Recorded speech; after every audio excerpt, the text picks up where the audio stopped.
میں motor cycle بیچتا ہوں، کبھی قسطوں پر جب بیچتا ہوں تو ایسا بھی ہوتا ہے کہ میں خریدار سے کہتا ہوں نقد میں 50,000 کی بائک ہے، 6 ماہ کی مدت کے لیے قسطوں پر لے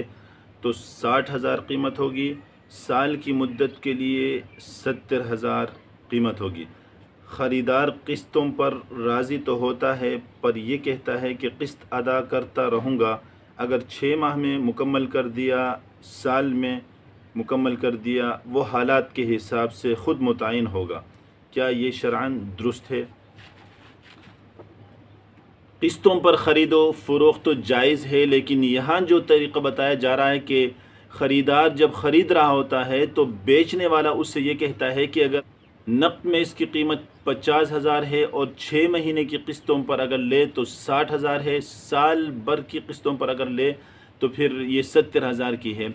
یہ معاملہ اس وقت درست ہوگا جب آپ آپس میں معاملہ طے کر رہے ہو تو بیچنے والا اور خریدنے والا ان 3 قیمتوں میں سے کسی ایک قیمت کو قبول کرے ایک مدت کے ساتھ، یا نقد پر راضی ہو جائے، یا 6 مہینے کی قسطوں پر راضی ہو جائے، یا 7 مہینے کی قسطوں پر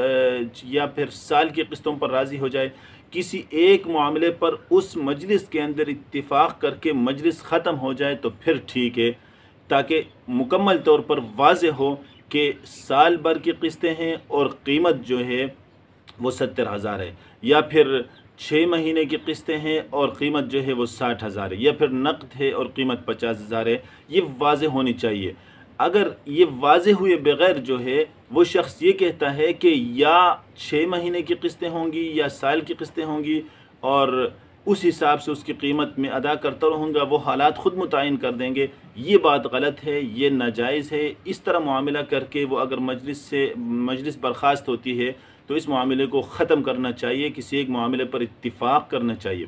رسول اللہ صلی اللہ علیہ وسلم کی وہ حدیث ہے ترمذی کے اندر، نہا رسول اللہ صلی اللہ علیہ وسلم عن بیعتین فی بیعت، اللہ کے رسول نے ایک معاملے کے اندر 2 معاملہ کرنے سے منع فرمایا، یعنی ایک معاملے کو 2 کرنا۔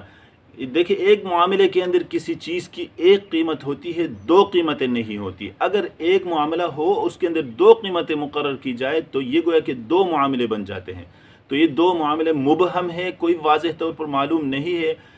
بیچنے والے کو یہ نہیں معلوم کہ کتنی مدت میں اس نے مجھے پیسے دینے ہیں اور کتنے پیسے دینے ہیں، یہ جہالت ہے، اس لیے یہ شرعاً درست نہیں ہے۔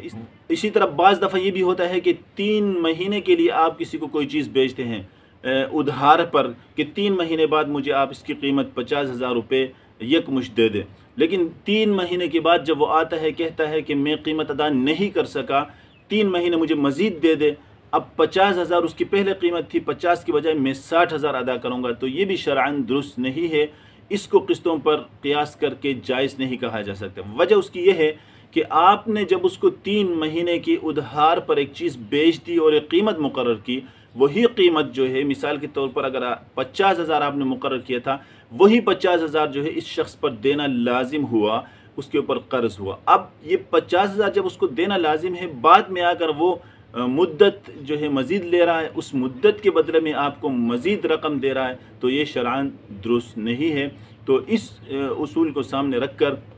آپ جو ہے قسطوں کی خرید و فروخت کا معاملہ کریں۔ والسلام علیکم ورحمۃ اللہ وبرکاتہ۔